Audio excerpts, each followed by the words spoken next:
Merci Madame la Présidente. Monsieur le Premier ministre, il y a 20 ans, jour pour jour, le peuple français s'exprimait pour la dernière fois par référendum.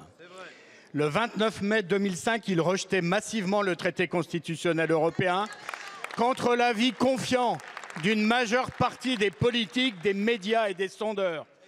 Mais passé le traumatisme des élites, ce refus populaire fut rapidement piétiné, balayé, trahi par la ratification du traité de Lisbonne en 2008. Et en 2012, la promesse de campagne d'une renégociation sera reniée dès le lendemain de l'élection, aggravant davantage la défiance des Français à l'encontre de leurs gouvernants. Depuis, cette crise démocratique n'a cessé de croître. Et en 2023, un nouveau seuil a été franchi.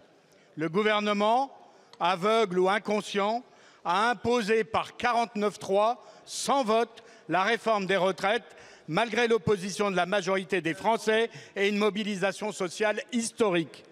Il a ensuite utilisé l'obstruction pour bloquer tous les débats sur le sujet. Et le président vient de refuser, il y a quelques jours, la proposition d'un référendum. Une plaie béante s'est ouverte dans notre démocratie et les Français ne sont pas prêts de tourner la page.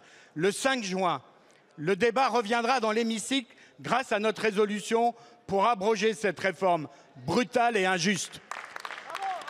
L'Assemblée pourra enfin, et pour la première fois, se prononcer au nom du peuple français. Ce vote traduira, nous n'en doutons pas, la volonté majoritaire des Français. Vous aurez alors, Monsieur le Premier ministre, l'occasion de tirer les conséquences de ce vote et ainsi réparer la fracture démocratique qui défigure notre République. Monsieur le Premier ministre, ma question est simple. Serez-vous l'homme qui réconcilie ou celui qui laissera s'enquister cette blessure au cœur même de notre nation? Merci beaucoup, Monsieur le Président.